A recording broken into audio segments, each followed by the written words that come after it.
There we go. Get yourself comfortable. There we go. So the cushions on the chairs just went somewhere it shouldn't. Right, so let's get the usual nonsense and preamble out of the way first of all, as I normally do. For those of you who are new to the channel, of only just discovered me recently or whatever, this is our BYOC, bring your own copy, watch along, chat, reaction, commentary, whatever you want to call it. As such, there is no audio or video from what we're going to be watching tonight, hence why I've called it BYOC for bring your own copy. Quite self-explanatory, really.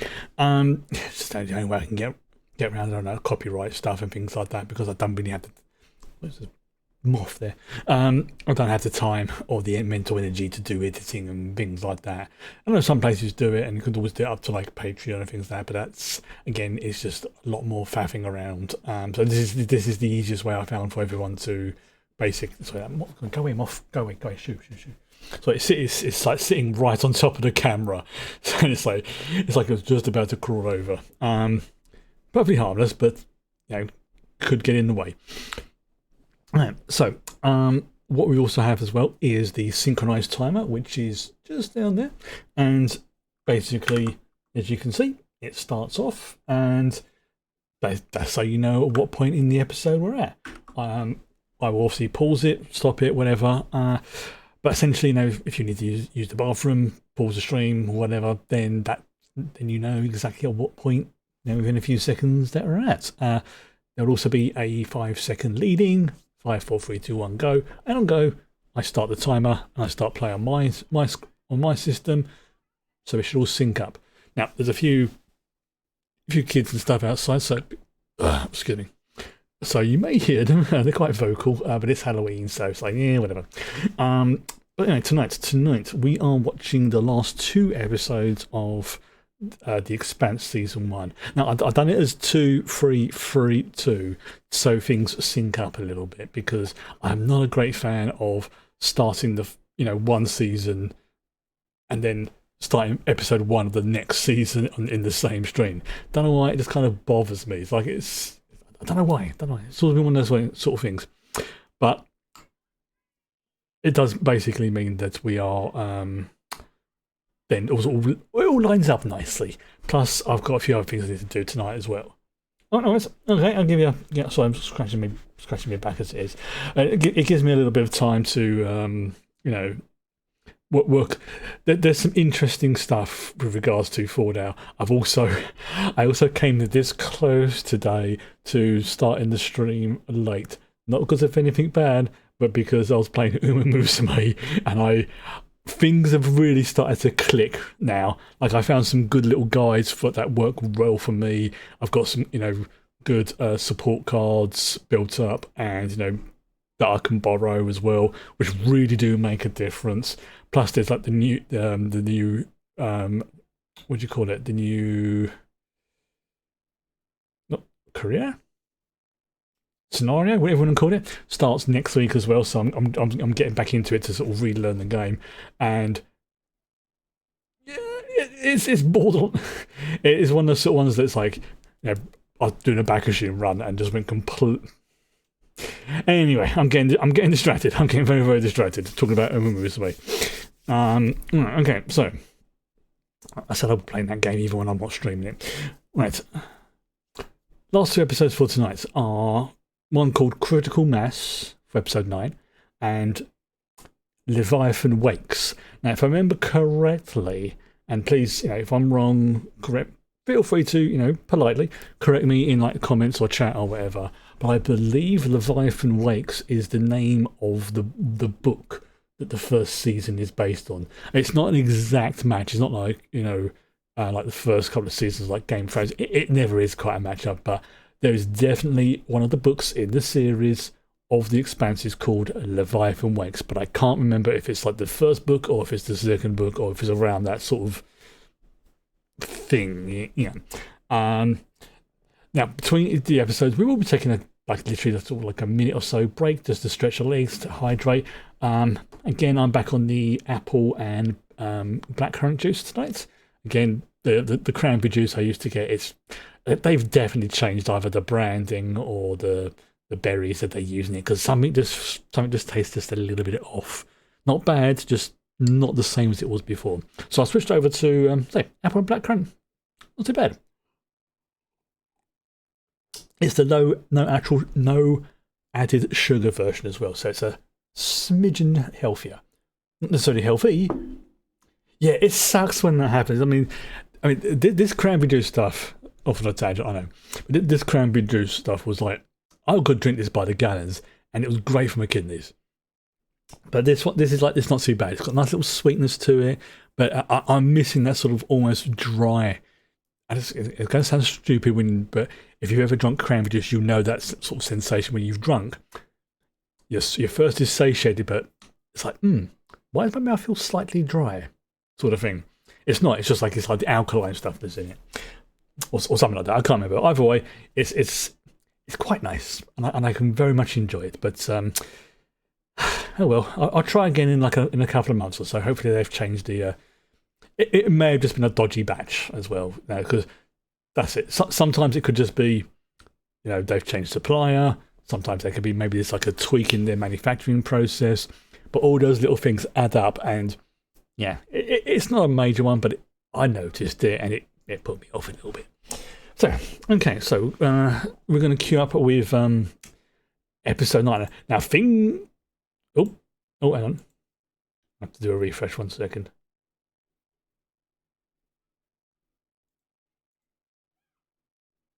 Hang on, I have to refresh my browser. There we go. Right. So yeah, things ended up quite spicy for poor Julie Mao, who has seemed to be infected with some kind of living crystal type stuff, and it was, very unpleasant to look at. Like, not graphic, but just more of a, if that's what it's like on the outside, was it like internally? And it's like the world's worst kidney stone. Ugh. Right, okay, so as I said, 5-second lead in and then go. So 5, 4, 3, 2, 1, and go.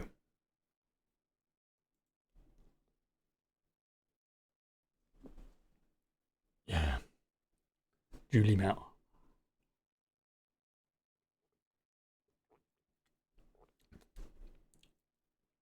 For a split second, I thought I was on the wrong episode. No, this is a recap.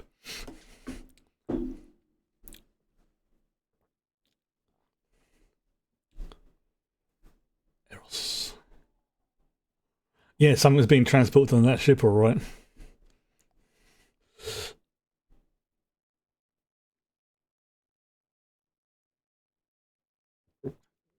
I love the way all the different plot lines just all sort of naturally converge together. Like, it didn't feel like a contrivance that they just happened to meet at this point. It made sense. You got the two different sets of protagonists, meet basically in episode 8, not in episode 1. Although sometimes it does work when they do it really quickly, because it cuts out the fluff, like in Fallout, when they all met in episode 2, because there was no faffing around. That's the kind of show it was going for, so it worked. Yeah, sometimes you want fast, sometimes you want lots of background.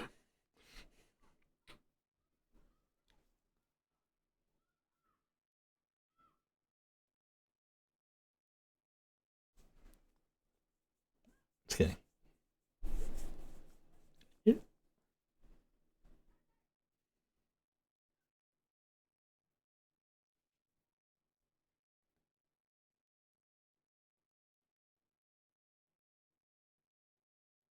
Yeah, she said that. Yeah, she doesn't want to be connected to her father particularly.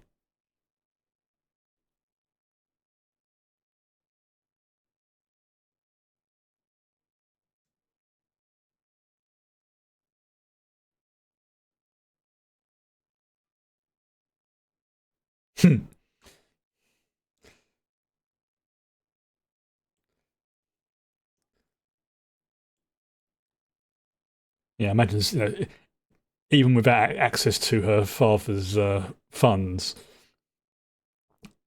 she would have connections and knowledge that would prove to be very, very helpful.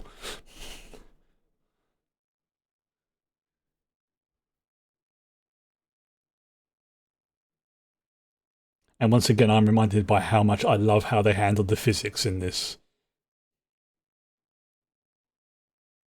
Yeah.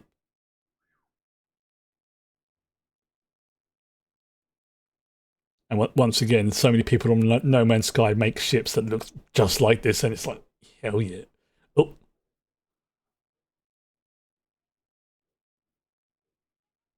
It's not only a gunship, it's a stealth gunship.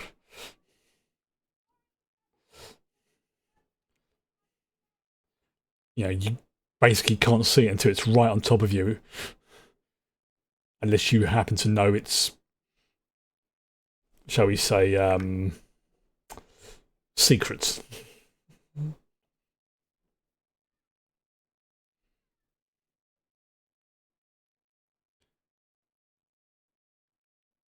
Oh, someone's just got spaced.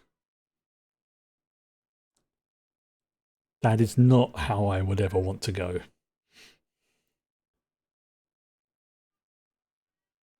Pushed out an airlock, and there's literally infinite amount of distance to fall.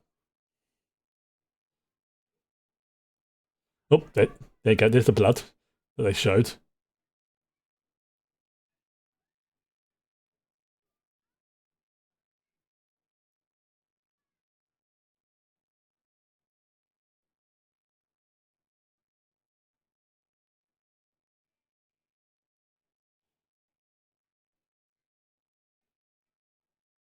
And yep, that's when we first met her. She was waking up, being.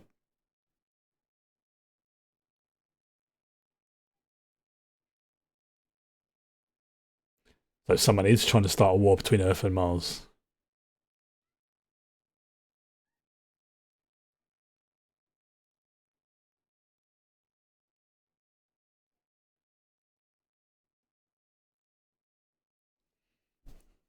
So we see that this is basically like how things started at the beginning of the season, and then comes to Canterbury, and then everything goes pear shape. Body horror special, yeah. I think that's one of the things. It's like I think body horror is one of my favorite horror genres, which is amusing considering it's also one of my greatest fears. But that's probably why it's one of my favorite genres. Yeah, IRL. No, kill me. No, don't give me none of that body horror stuff. Watching it in films, however, oh hell yeah.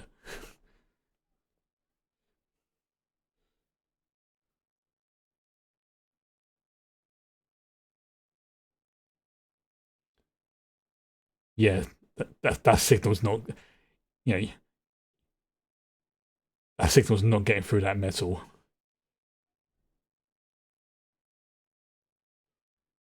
If it does, it'll be very, very weak. But we know they find her, kind of. Well, they find what happens on this ship at least. But,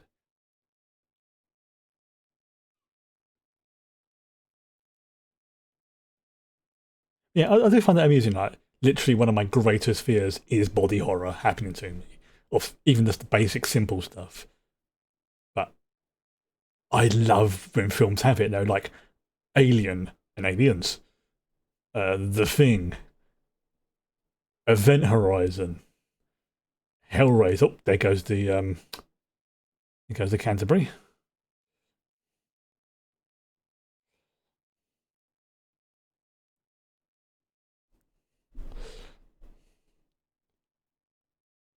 It's nice we get like that sort of like flashback and overlap to like what she was going through. Because the last time we saw her in this series, sorry, this season, uh, yeah, she had that sort of weird bio crystal growing out of her. Not fun.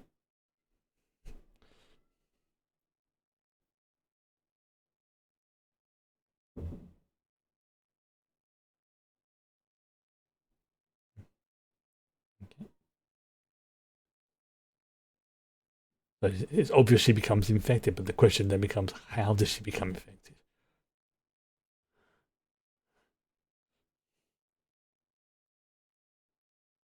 That'll tell you a lot about the nature of the beast, as it were.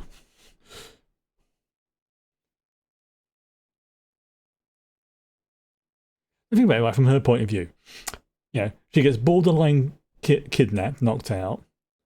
Oh, there we go. That's probably how she gets infected.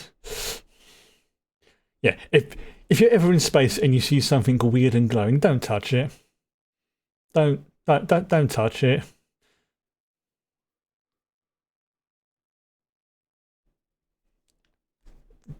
Generally, things that glow in sci-fi things are either power conduits, reactors, or living things.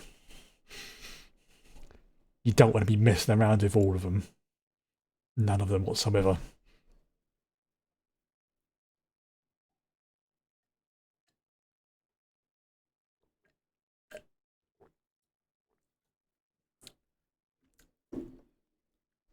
And now we know how the Anubis got parked so perfectly because she's an expert pilot.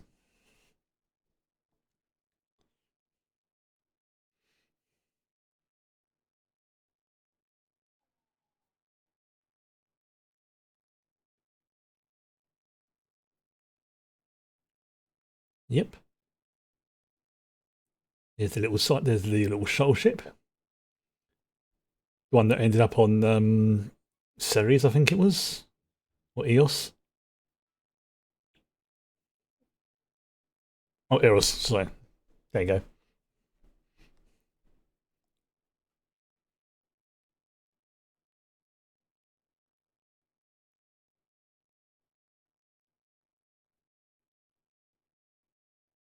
And yeah, I'm thinking it's just like when she at the point of infection was when she saw the blue glowy stuff and touched it, because if that's the sort of thing that can absorb, as you saw, absorb organic material like in this sort of biological nanite type system, yeah, she's just touched it. That's not going to go well.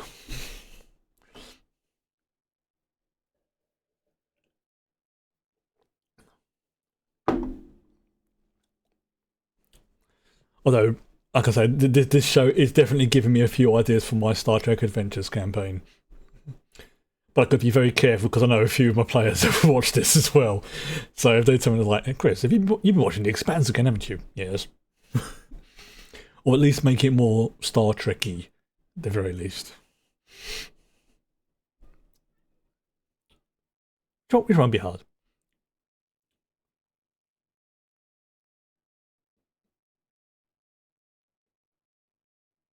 Mm-hmm. Remember the first time watching this and thinking, I've seen these things before, then kept no, this is a recap. This is, or a flashback, whatever you want to call it.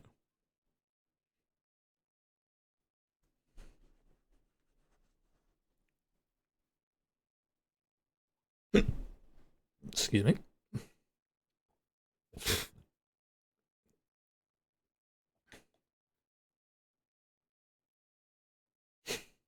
That's still such a nice little touch how the birds can kind of hover without having to flap because of the slightly lower gravity.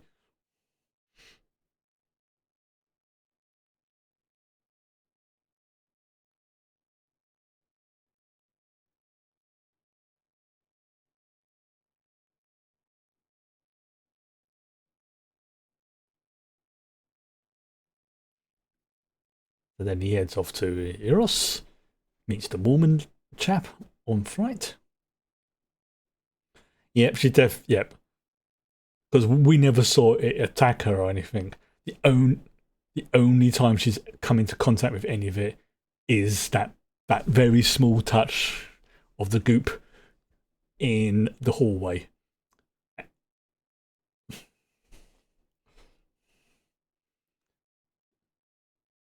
All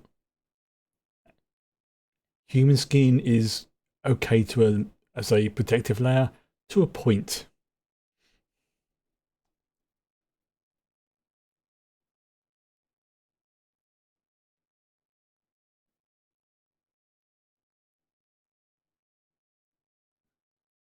Yeah, and the air the air quality in Belter stations isn't great, which is one of the reasons why they're rightfully pissed off.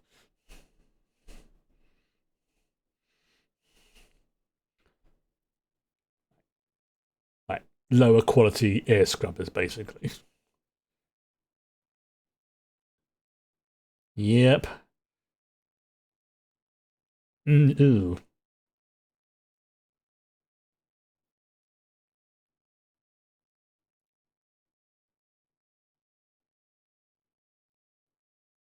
Yep. I imagine this is a very unpleasant experience for her. Like she knows she's ill, something's wrong, but she doesn't know what. I mean, we know, well, sort of. But I imagine it's also absolutely effing around with her brain chemistry. And felt a bit like it's a colour. Ooh, yeah. I imagine everybody at some point, like when I was having the let's just say the pain sweats from kidney stones a few years back. It's like every nerve in your body just feels on fire, and you don't know why. And then, you know, or like when you have like a really bad migraine. Yeah, I told you, skin should not be glowing like that. I mean, funny thing is, human skin does very, very slightly, and I mean like really slightly, like barely noticeable, have a bit of bioluminescence to it. But we're talking like absolutely like minuscule levels. If you can see it with your own eyes, something's wrong. Yeah. Oh yeah, there's also like what's it? We've got like stripes and patterns on our skin as well for humans. Oh, I mean, yeah. And when you've got like a fever that's so bad you can't even stand up, your body's glowing, crystals are growing out of you, you can't eat because your internal works are basically being rewritten. Like, like your body's being remade from the inside out.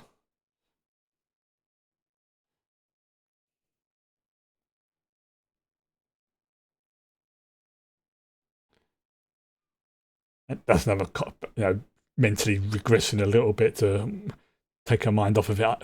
I suspect that is probably not a very comfortable experience either. It looks bad.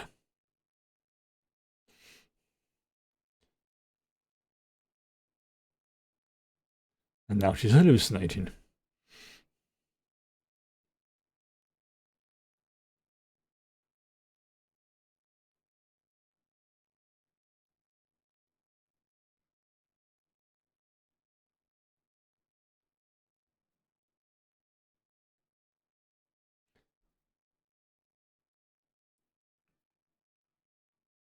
That,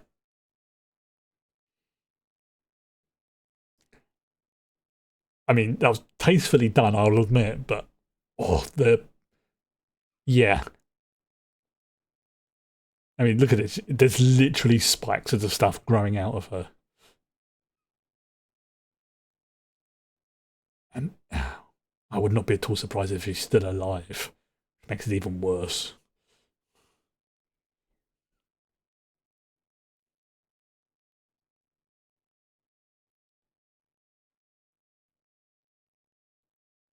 Yeah, look at it.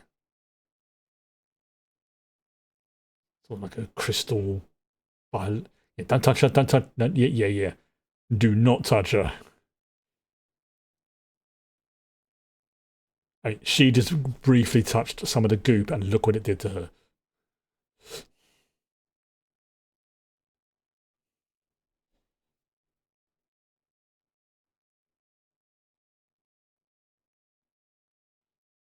Yep, he's right. It's a horrible thing to decide, but you're like, you can either stay there with her and have to answer some very difficult questions, or leave her and avenge her.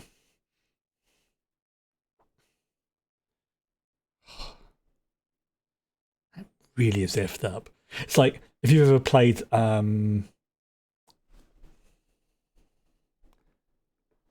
of a spoiler, one of the Mass Effect games.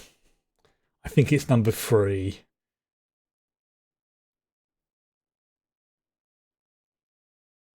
It's along the lines of when the very, very unpleasant. And of course, then there's in Star Trek, you got the Borg assimilation.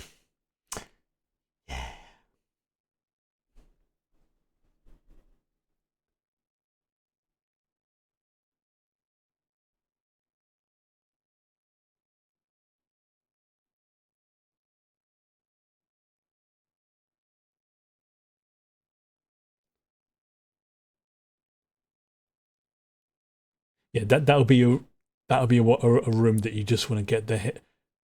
Oh no, I was trying to remember with this though, because if this thing feeds off energy, like the reactor, would a flamethrower just energize it? Because that's the sort of thing, like again, like in the Andromeda strain and stuff like that, where you think, oh well, we'll bring down the holy nuclear fire. That'll cleanse the area. Normally it would do. Or of course it could completely energize the stuff and give it basically nitro up the butt.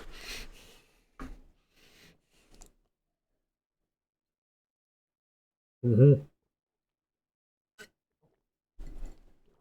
Andromeda Strain. That's another good film. Bit of an old one, but pretty decent. One of Michael Crichton's films. And I think he wrote it before he wrote Jurassic Park. Yes, it's the same guy.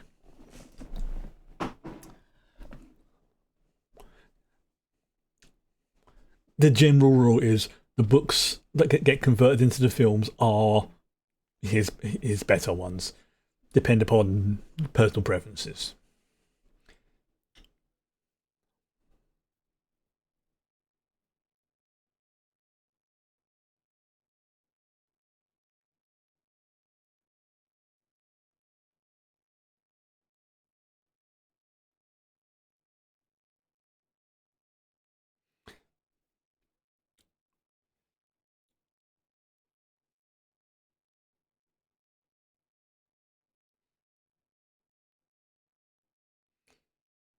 Yep.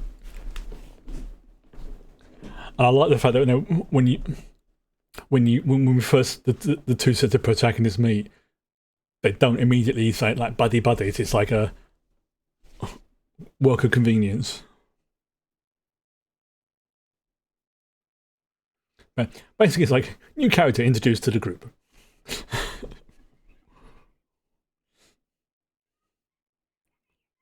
Anchorage Island. Hmm.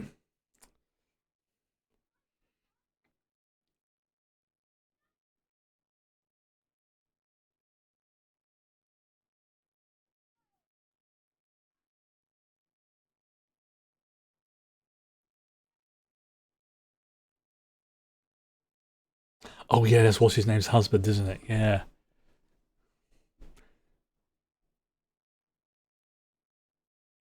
Yeah, her old mentor and friend.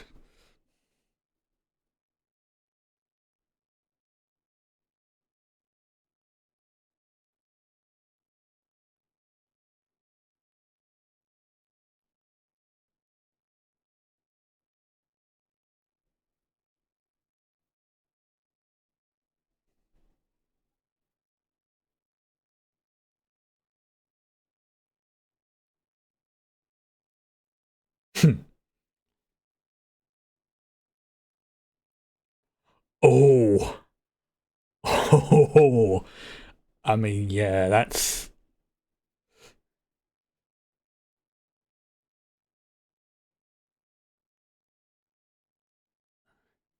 he blames her. Rightly or wrongly, he blames her. Which, it's fair enough. He's lost his husband, so of course he's going to be upset. And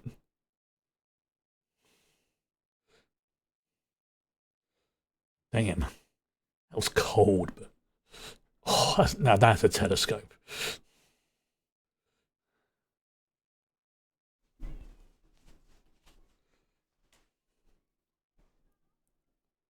I imagine in Anchorage as well, there's probably very little light pollution as well. So The auroras and things like that. Oh, that would be a lovely thing to see.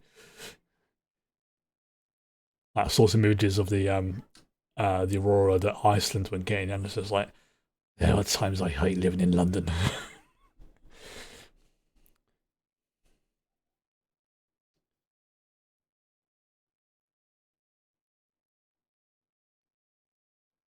Interesting.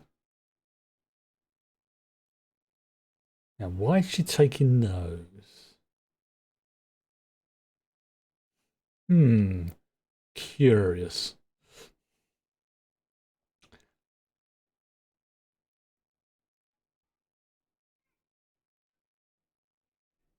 You think it's not airborne?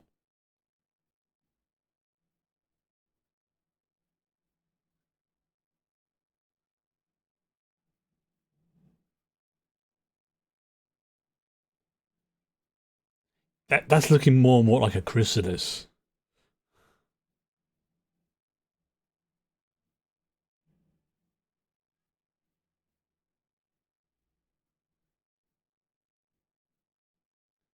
Yeah, I'm pretty sure human blood should not be glowing blue. Isn't it? What's it? Is it? What's it? Stingrays? Or one of them? Or is it hermit crabs that have like a sort of coppery blue blood? To, ugh,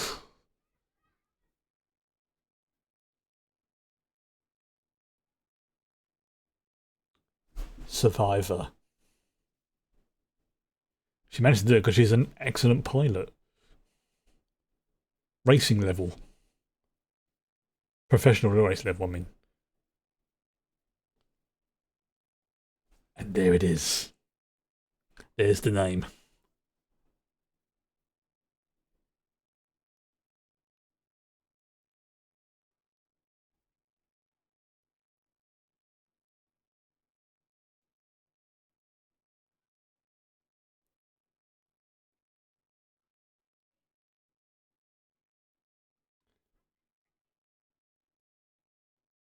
Another thing I fully appreciate is you will sometimes see like diagrams, equations, and things like that in the background or on someone's screen. They are, for the most part, legit. Like it won't be nonsense. I mean, it may be sci-fi nonsense, but there will be like a logic behind it. Like a scientist will look at that and go, "Yeah, that's not right," but it's sci-fi. Like there's one bit where they'll talk about the Drake equation, and I recognise that straight away, and I'm just like, it made me very happy.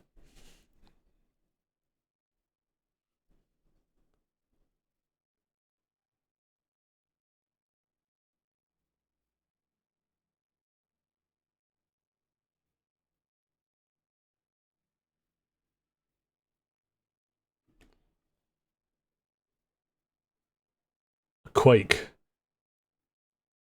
but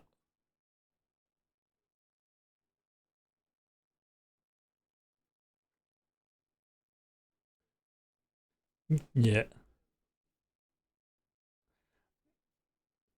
hmm, there we go.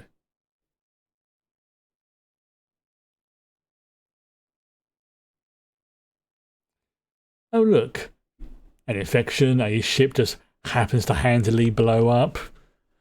Hmm, hmm, and once again, hmm, low orbit flights. Oh, that's why she took the pencils. Smart. That is very smart.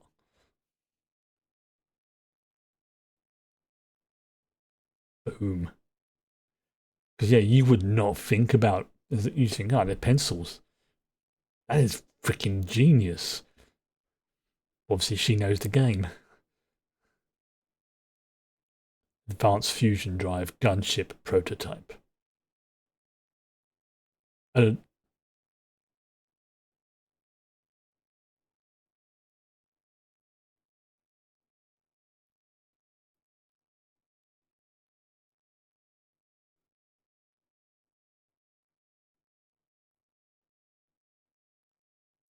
No tracking data. Hmm.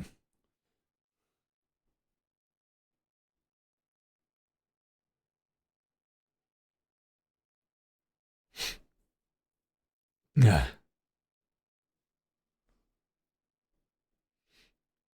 Gangsters with badges.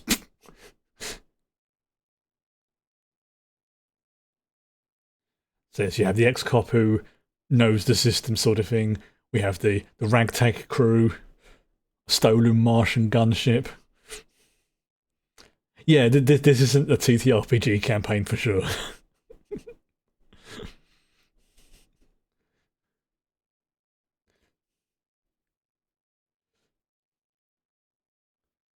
He knows that guy.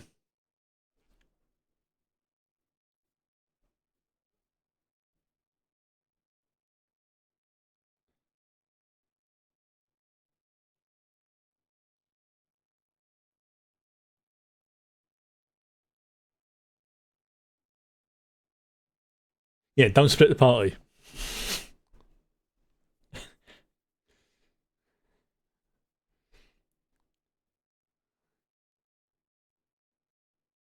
I think she really wants to swear in that picture.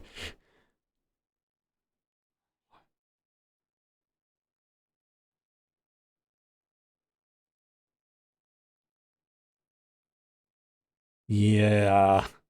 Small enclosed environment. You've just been injected with something.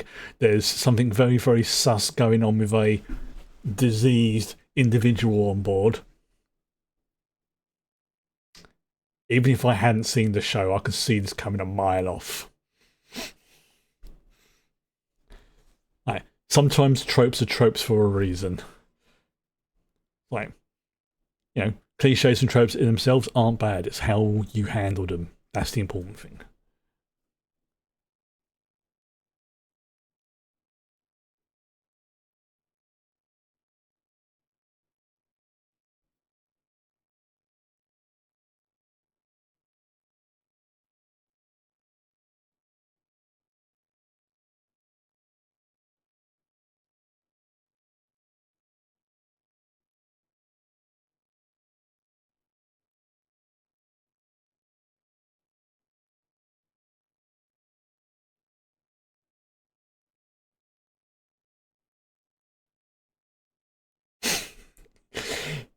He's got a bit of a short fuse right now, Miller, but you can kind of understand.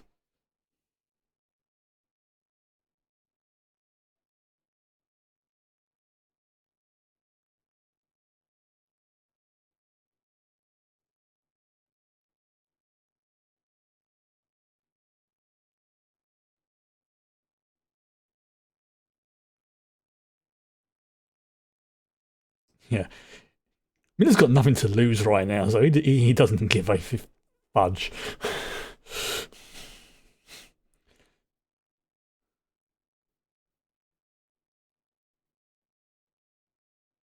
Mm-hmm. The butcher,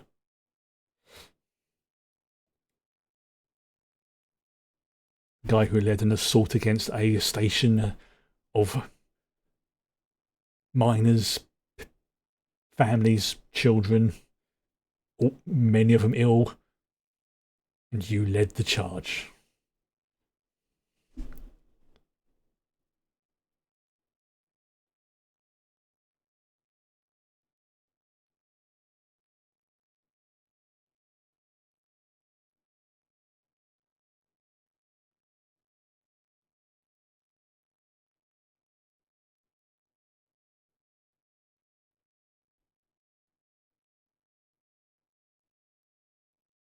Hmm.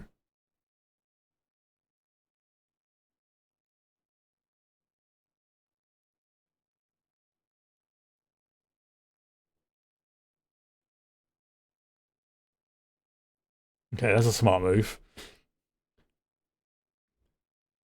Basically, mm-hmm.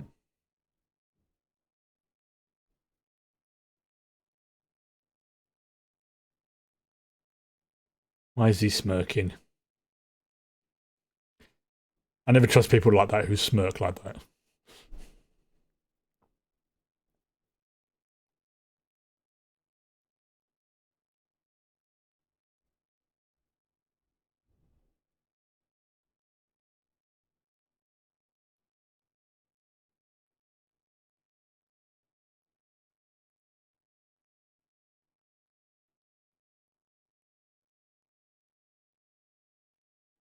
He ain't wrong. I'll give him that.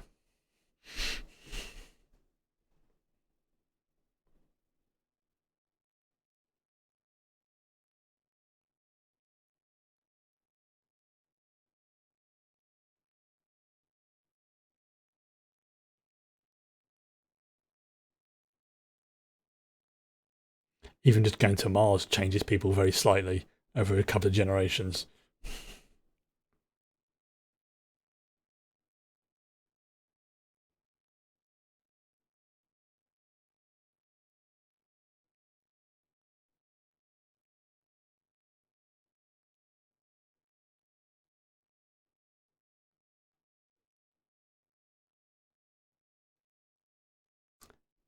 That's a problem.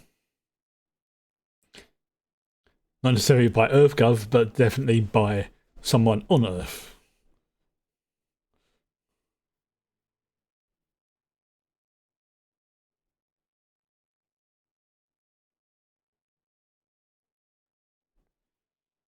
Hmm.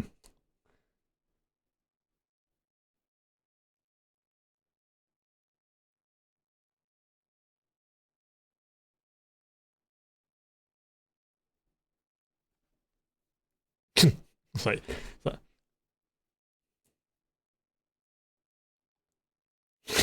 he really doesn't care right now.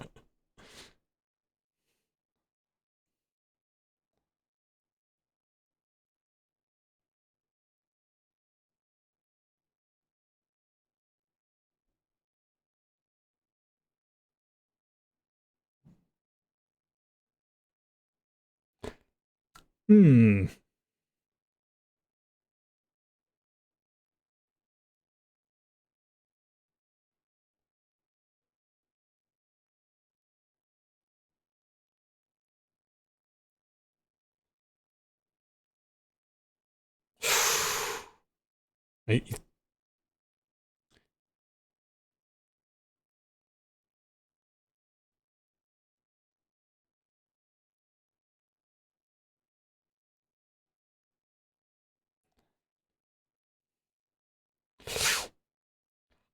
Gut shot as well.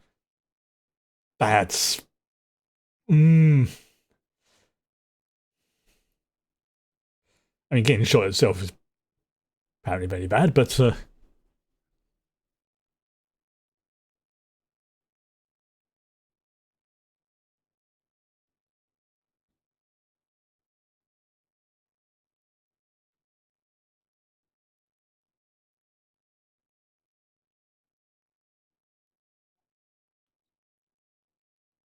yep. Shutting off all comms so people can't call out.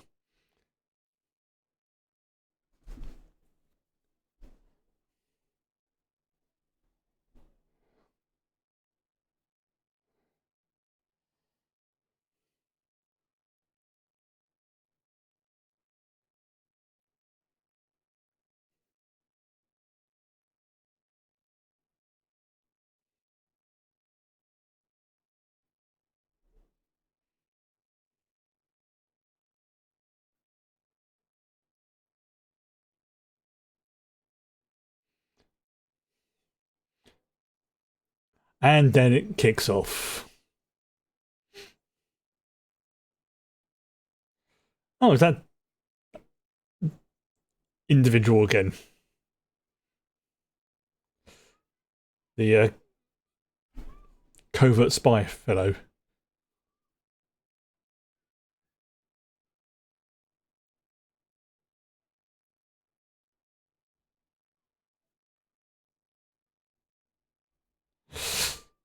Oh, that's gonna sting. Yeah, he's close to passing out.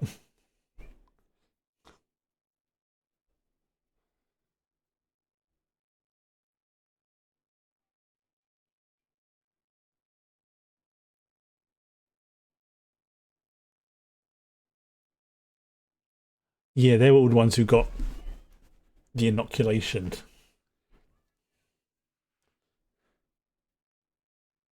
Yeah, you might want to get out of there.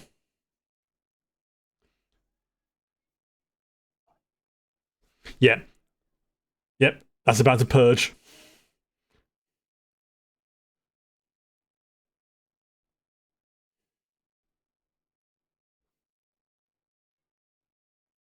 Or decot. Yep.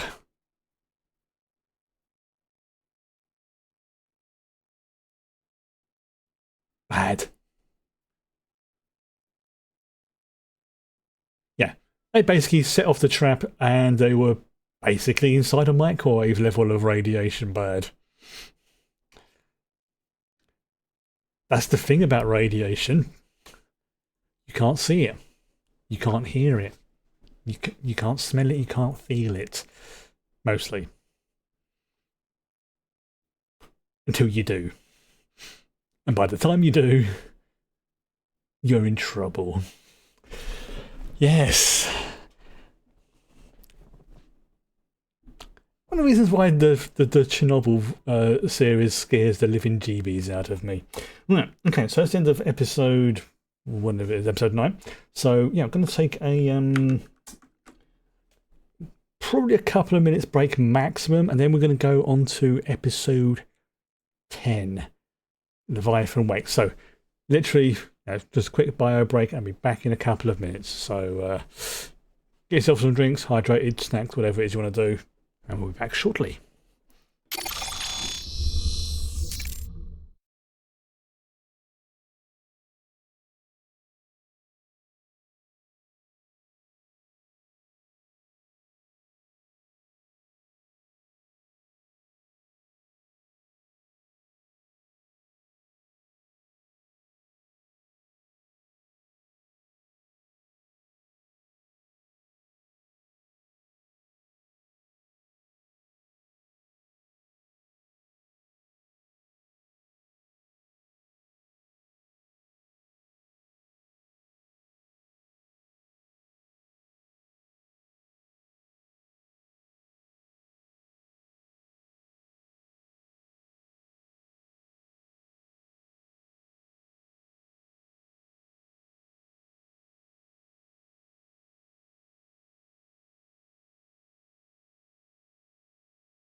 Sorry about that. Unfortunately, the body decided otherwise. Let's just put it politely like that. Perfectly fine. It's just like, ooh, yeah. I definitely think I've got a very light, should we say, gut bug, which is fair because this is generally the time of the year when there's a lot of those things flying about, metaphorically speaking, and I do have a general weakness in that area. So, enough about that. We're going to go for episode 10, the last one of the season. Nice. Let me get comfortable. Sorry, there we go. Chair's in the wrong position. Right, okay. So, same as before, get ourselves all queued up, ready to rock.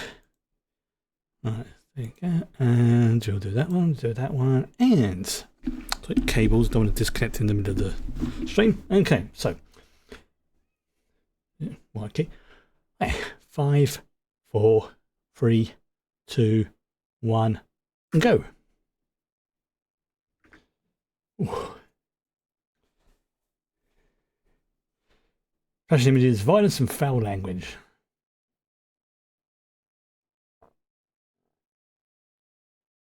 Oh, apparently some flashing lights and strobing going on in this as well. Again, not that it would be relevant for this particular video, but if you're watching this later, separately, it's handy to know.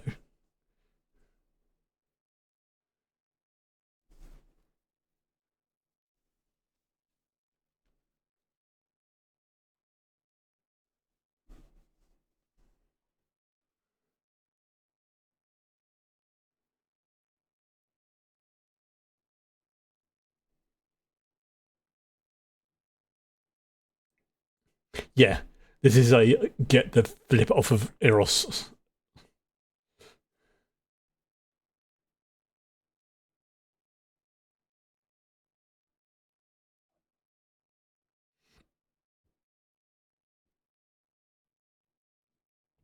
Now, how does she know that?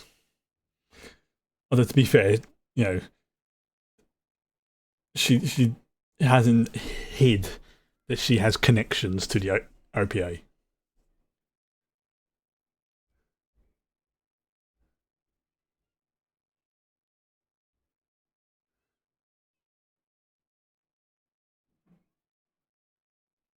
All right.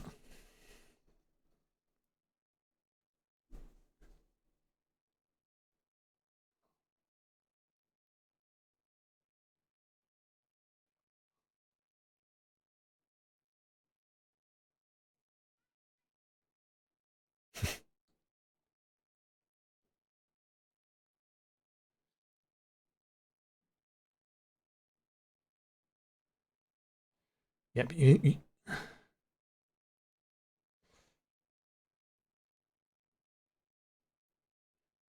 not going to cure it, but it.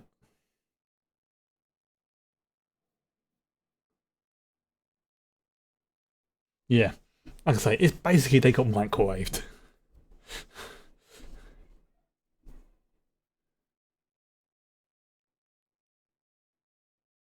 Yeah. Inside a radiation shelter.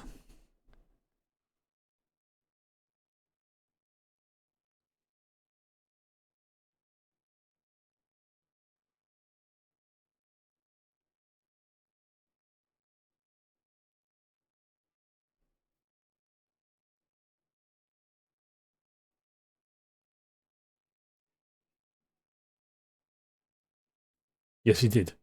I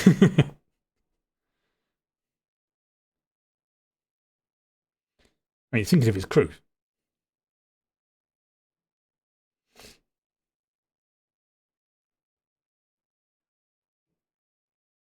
Was that, yeah.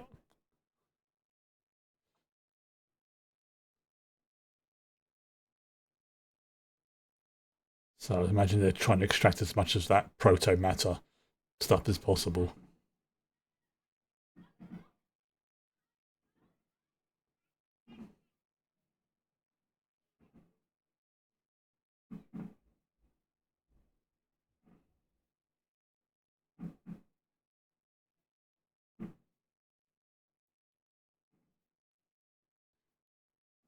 Yeah, look at it. It's like her insides are basically crystallized.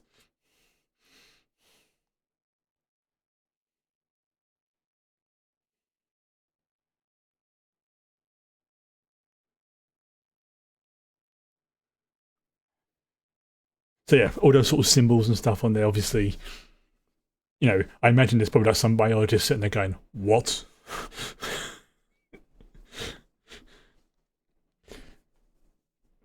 Which is something I appreciate when they're doing like films and shows where you know they just leave like little Easter eggs there for like if you don't know, you think it looks cool, but if you know, you're going, "Oh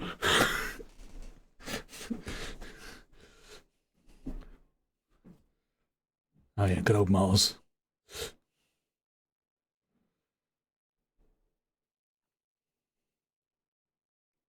Jupiter. That's Saturn. Yep, Saturn.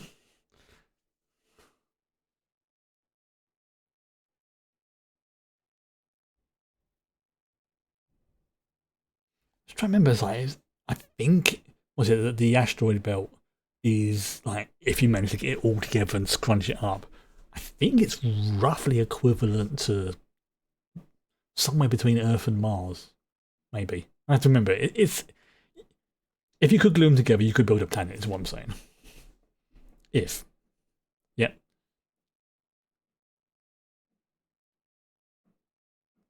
I suspect this is probably affected him more being a belter.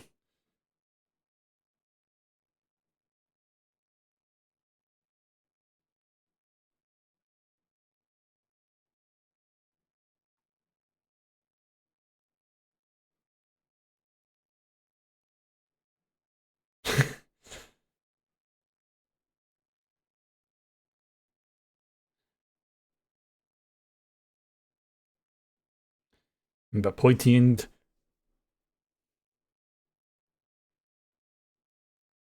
away from you.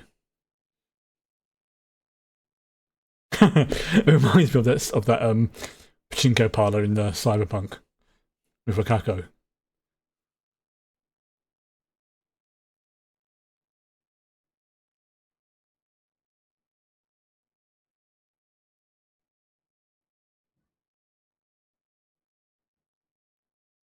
You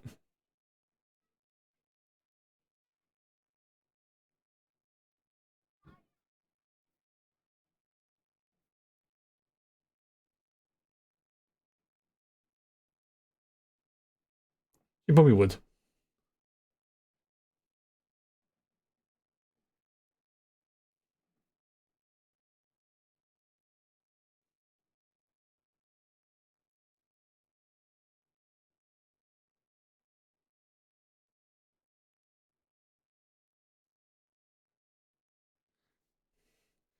Yeah, in a place like this,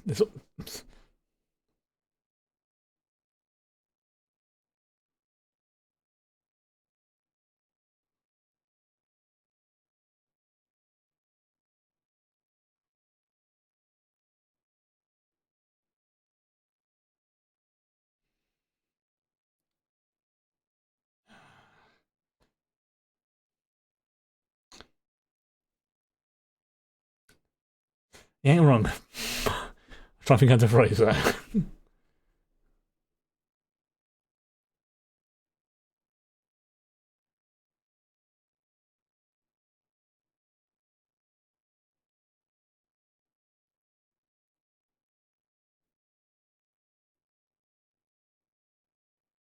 I bet.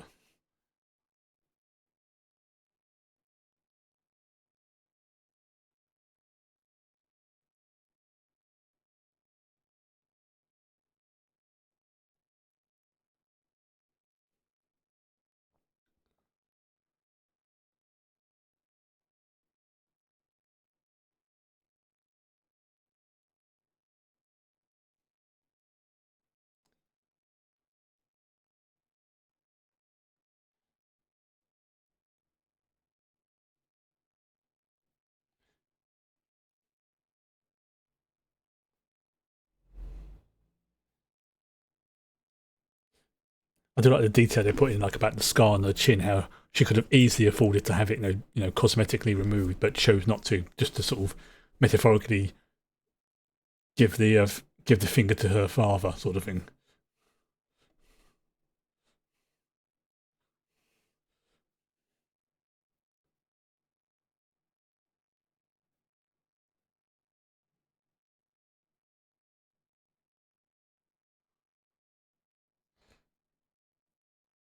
Yeah, this is where you don't want to fail your constitution and stealth roll.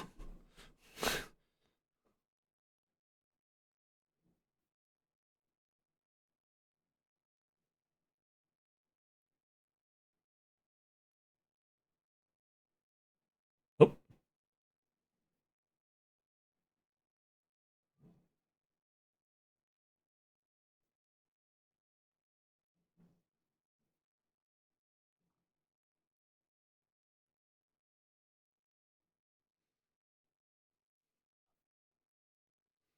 yeah, can't make a noise.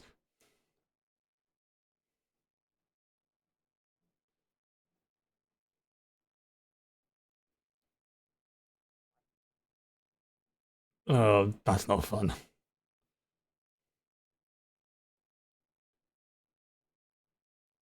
And of course, his friends are going to come in looking for him.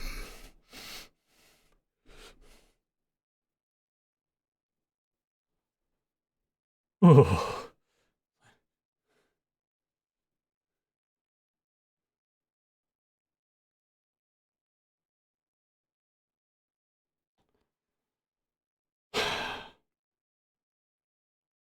yeah, that could have gone.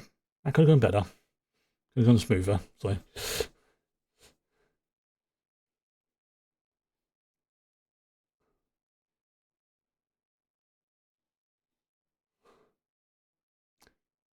not fun.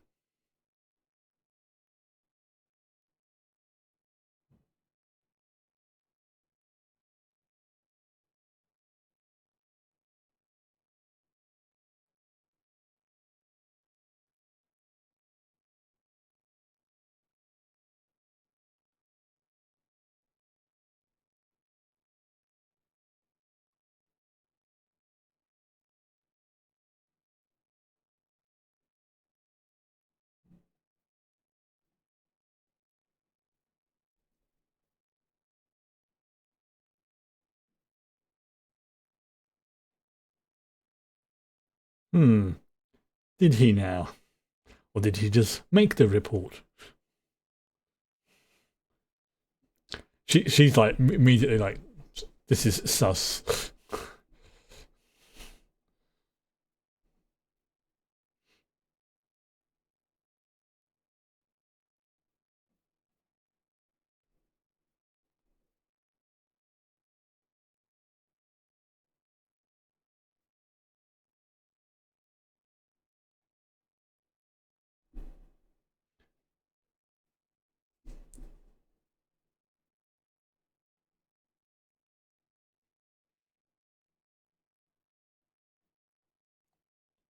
Hmm.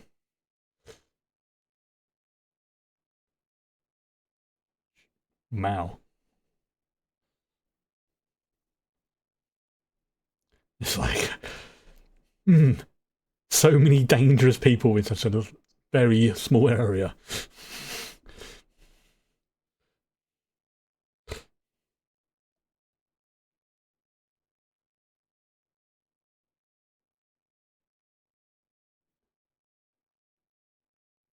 It's like, yeah, she is now.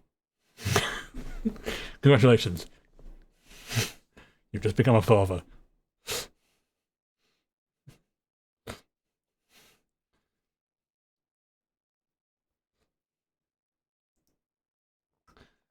Amos is a simple man, but not one you want to mess with.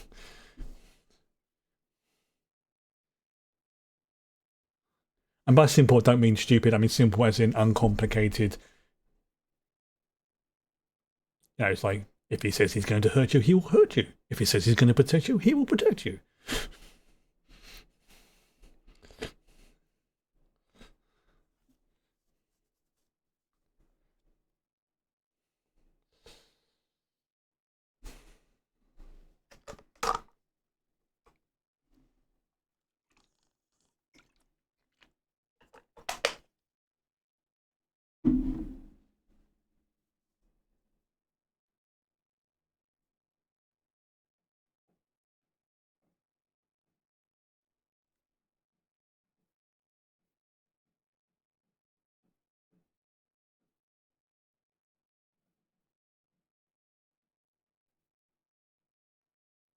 Smart.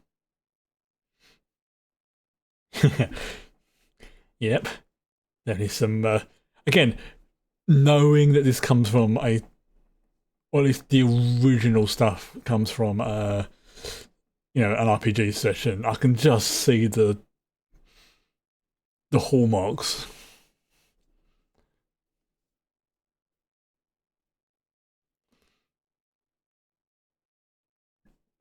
Excuse me.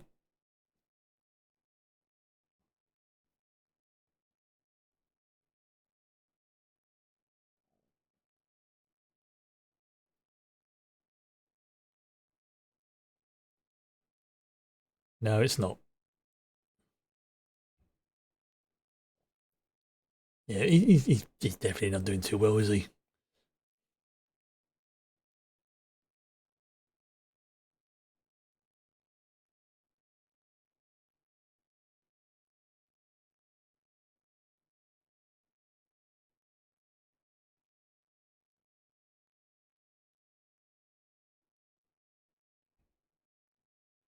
Something's coming, or someone.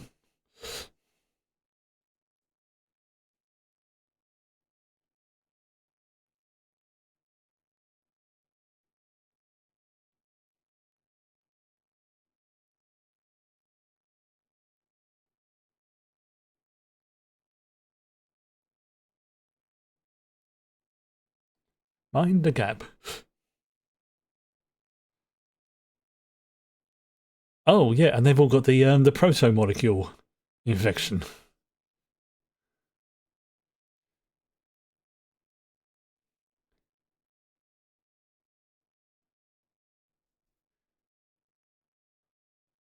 That's why there's a camera. That's why they have cameras and monitors so they can see what people do.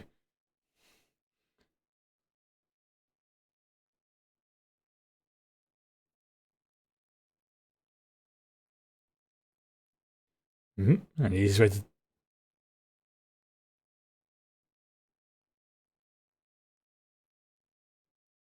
Yes, I suspect that those tunnels are not exactly designed for convenience.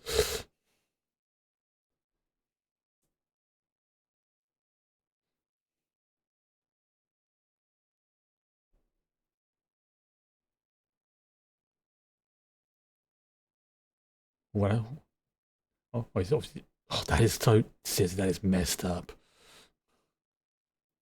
I,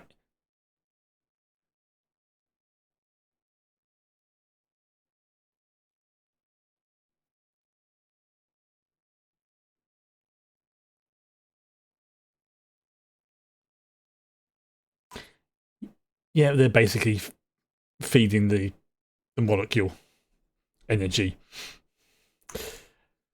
Hmm.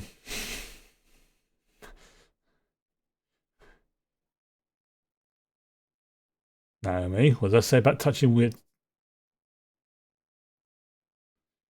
I was just dust. Dust.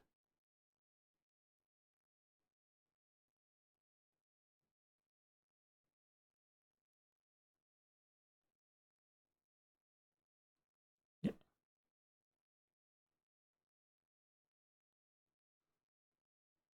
yeah, she just had a freak out. Understandable why she ran off. Yeah, don't touch it. It's you're in trouble, pal.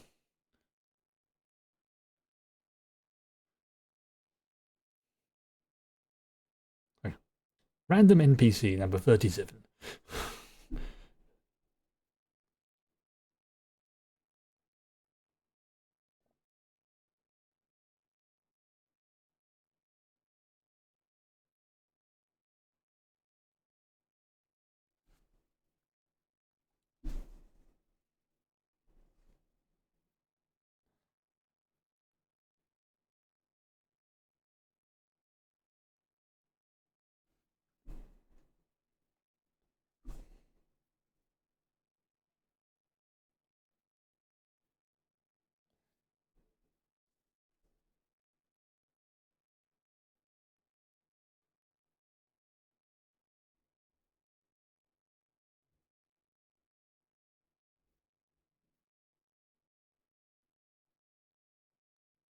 Oh,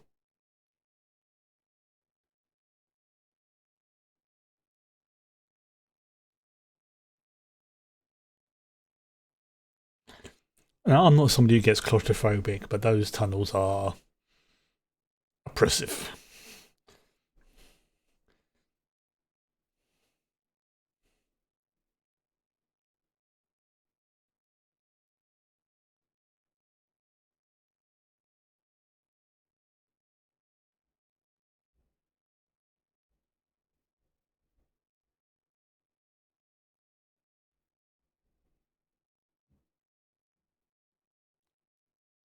I mean, his bioweapon is a accurate way of describing it.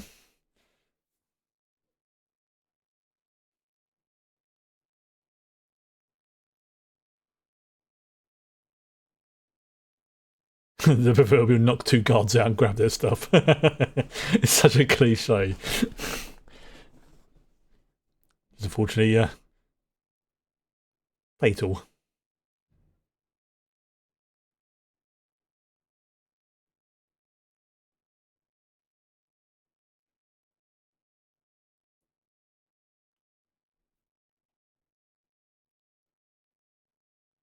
Hmm.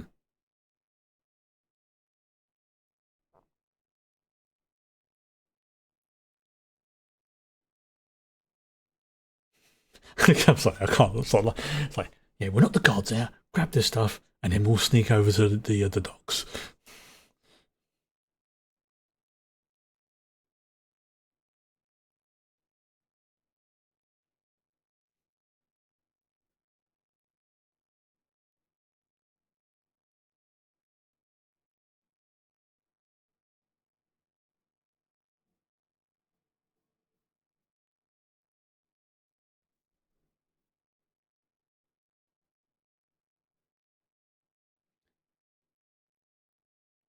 Yeah, the entire place is basically infected, for want of a better term.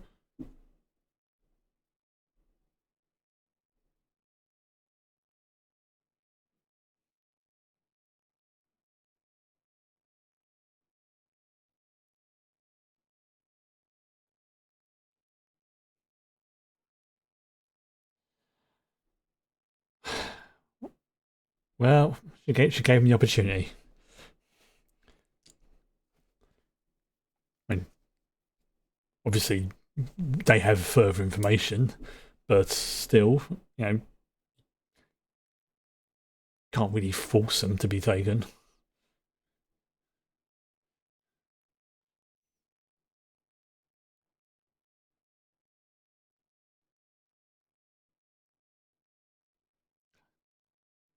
Yep, radiation's issues kicking in.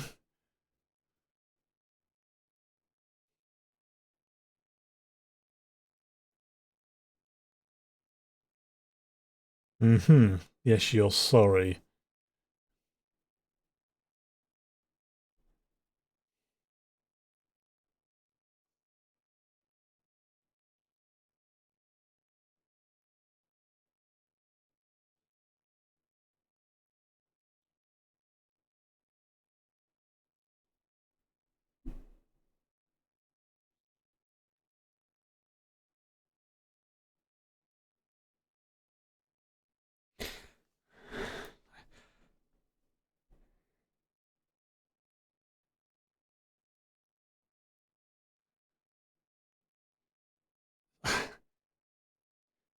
He may not be a killer, but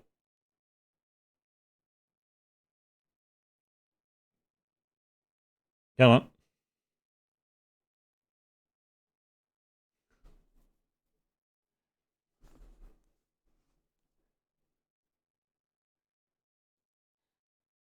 that's going to give him tinnitus.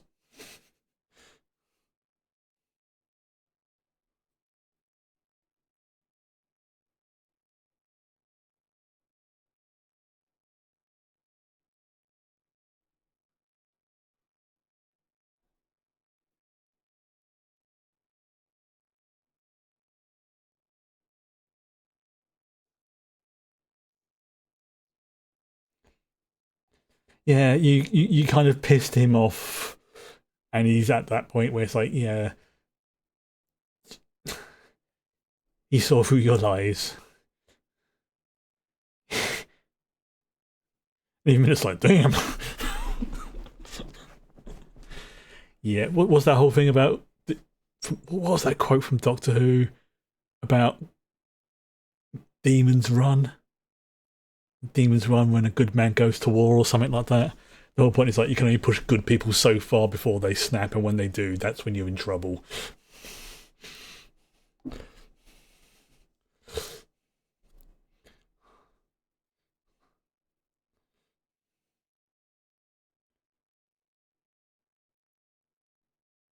I got it right. Thank you. Thought I did. It's been a while since I've seen the episode.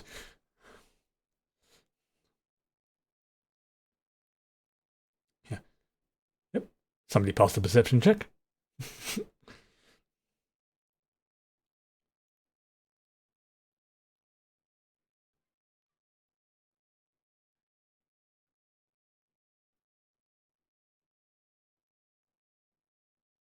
Right, do I make a dexterity check as you go down the ladder? I'm sorry, I can't. I know I shouldn't be doing that, but I can't help it.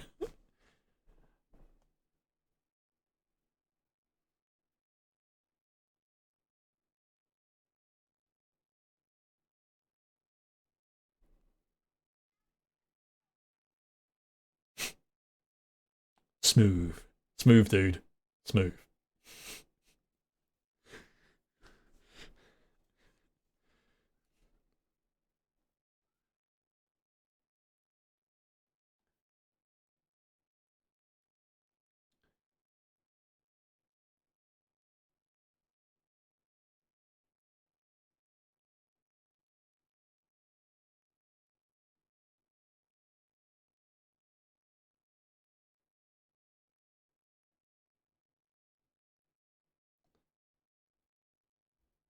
Yeah, dude's not stupid.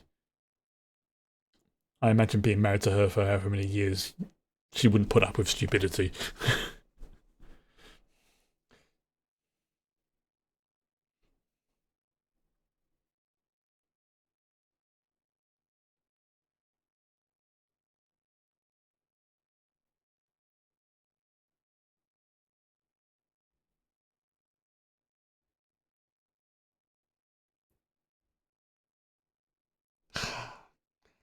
I admit, like the Defiant in Deep Space Nine, when I first saw the Rocinante, wasn't too keen on the design. But then as the series went on and I saw more Mars tech and things like that, I grew to appreciate it. And now I see it and it's like, yeah.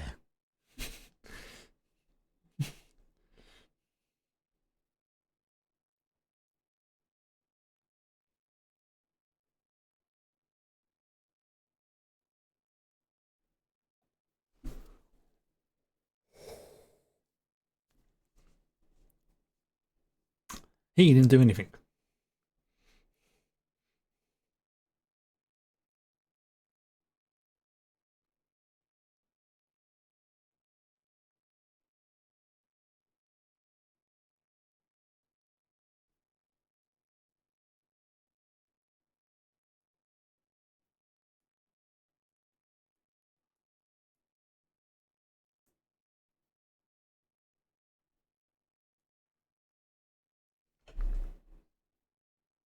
That's not going to be a problem.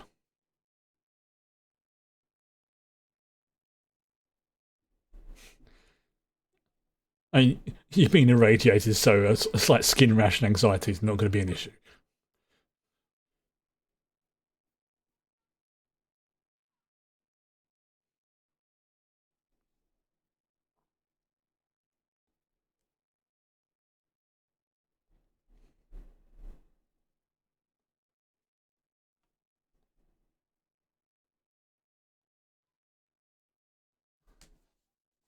I like this guy. It's just like, how? Oh, fair enough. There's some questions that are best not answered.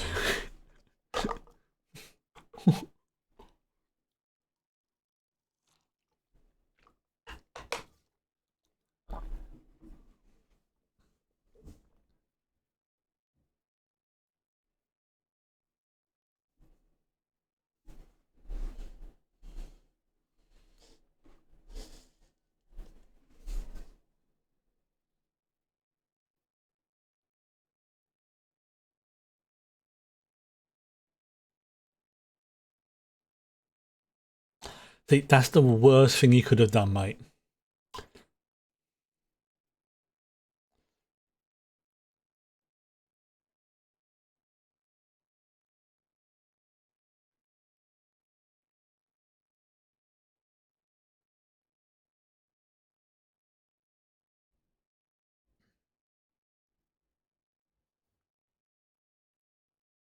Like I said, worst thing you could have done, pal.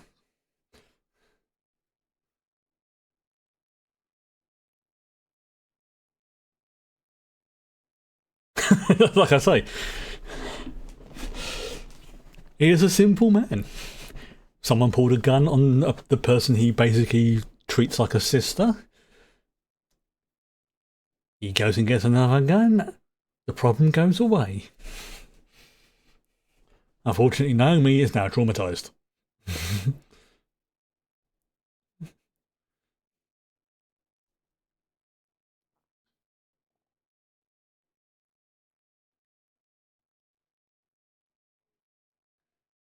Oh, that's a smart move. That is a smart move.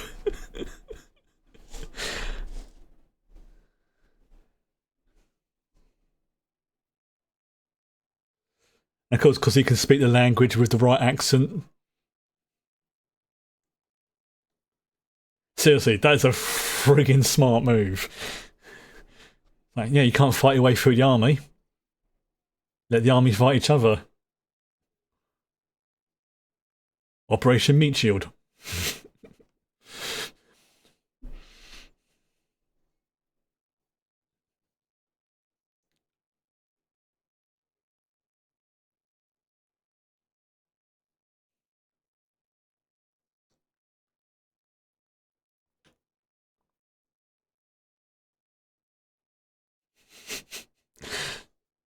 Like, alright, you got some skills, I'll give you that.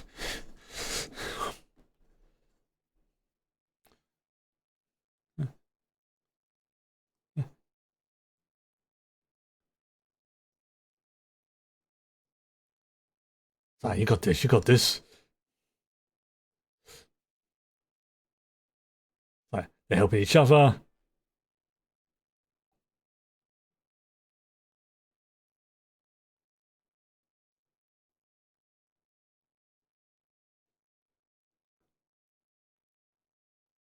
Yeah, don't think about it, just go, do what you gotta do. Do what you gotta do.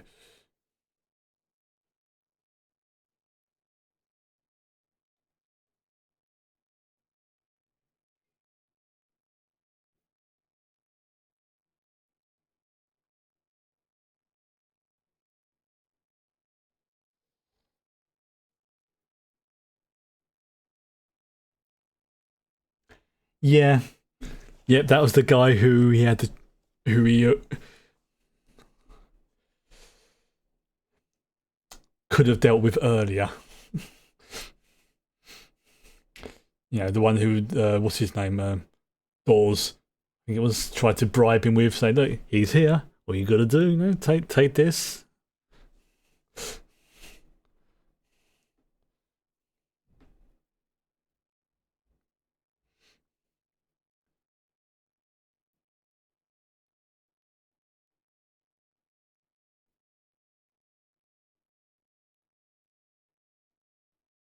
Doesn't really taste of anything, does it?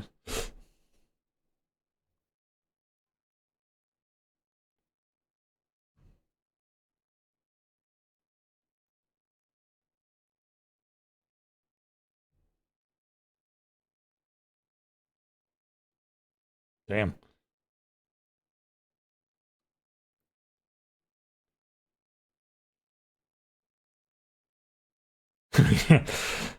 Pretty good reason. Dark reason, but pretty good.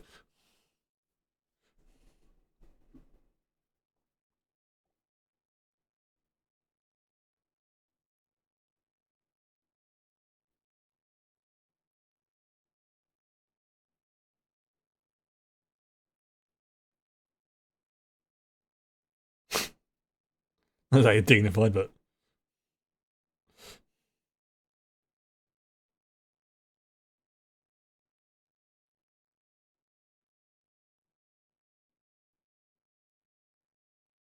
I mean, it would suck if that started to open whilst it was like semi-unconscious on it.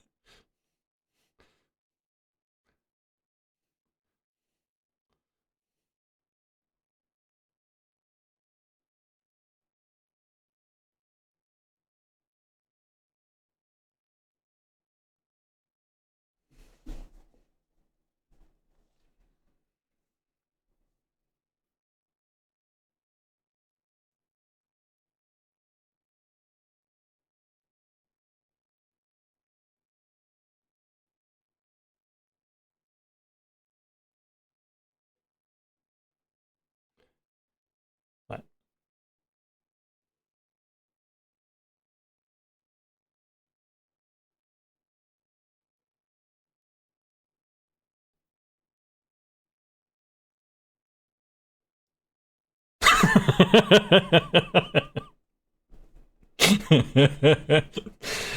oh dear.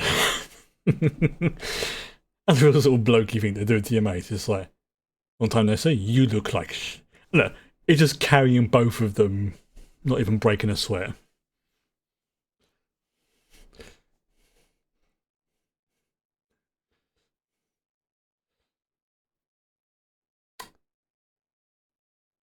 Oh, that's a bit of a pro.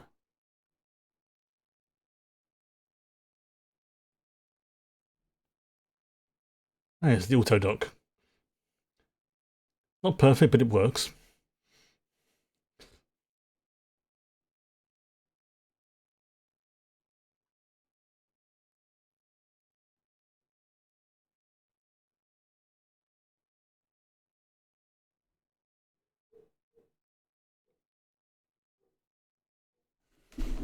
Oh, the fuzzballs are working.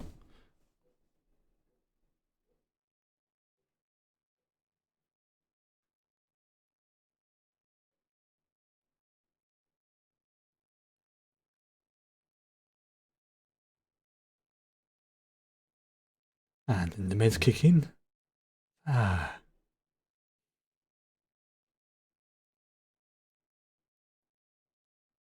It's a small detail, but this is going to sound sort of weird, but I I like the fact that she still has the blood on her face. She hasn't cleaned it off. Good bit of continuity.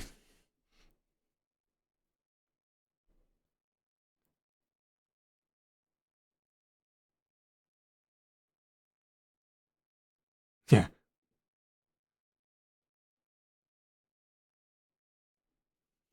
exactly. You're on a gunship, pal. A pretty chunky one. Yeah, a Martian gunship as well. So you know it's good.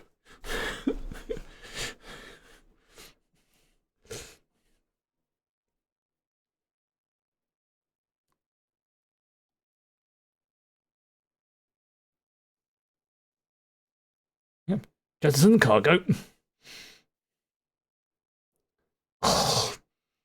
That ship can just maneuver. Oh. just a little of the you know, the retro jets.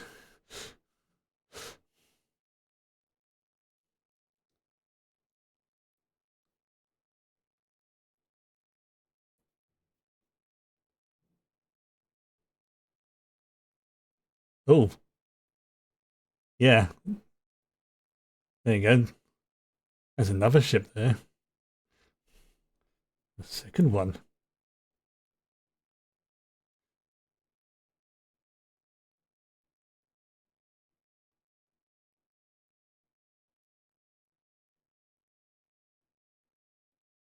Fourth. Interesting.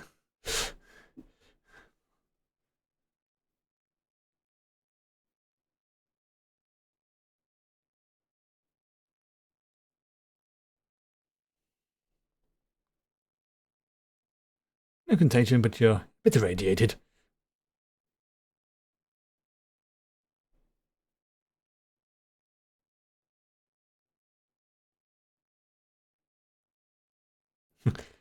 Under other circumstances, that would be.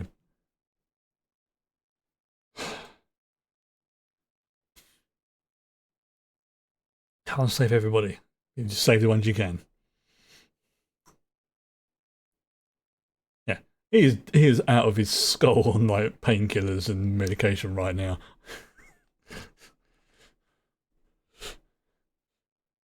That's the thing with dealing with like powerful medication. It can make you, it can make things interesting. Let's just put it like that.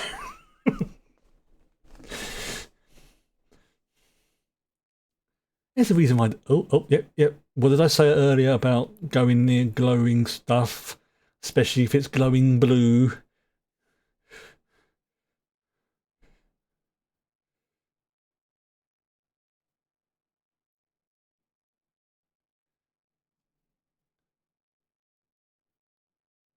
Yeah, and you're breathing that in, mate.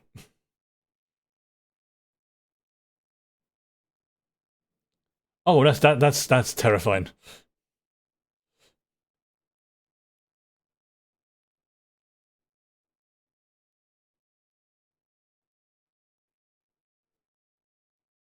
Yeah. More biomass for the hive.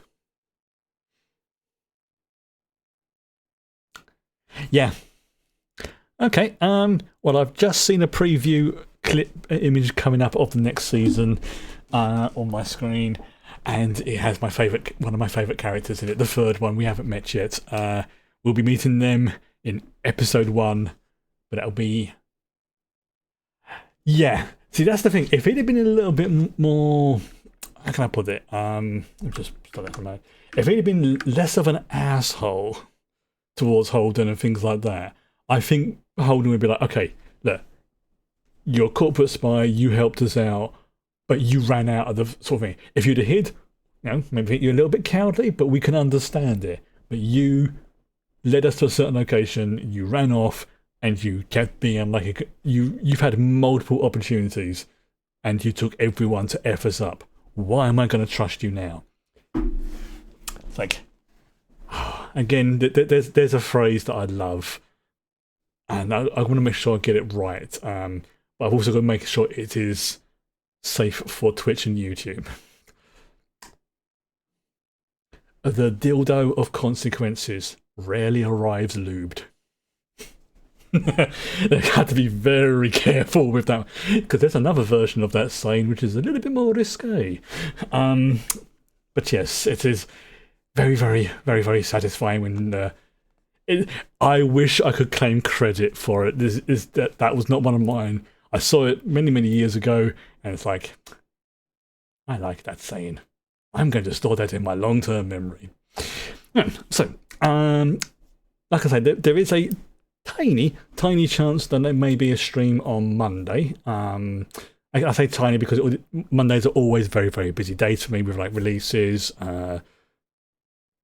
basically publication stuff, work related, anything like work related stuff, and it can genuinely either take up a large chunk of the day or just leave me really mentally tired, which is one of the reasons why I don't tend to stream that often on Mondays. But like I say, there is a non-zero chance that I might be doing an extra stream on Monday. Again, all depends. But if not, then I will be returning with Fallout and Sim Settlements on Tuesday. And as I say, we're probably about like the first little couple of missions in Chapter 2 of Sim Settlements, because after we've done with that, I want to sort of do like a mini speed run of things towards basically completing the base game, because once I've completed the base game and got my Minutemen ending, then I want to do Nuka World, because Nuka World is freaking great.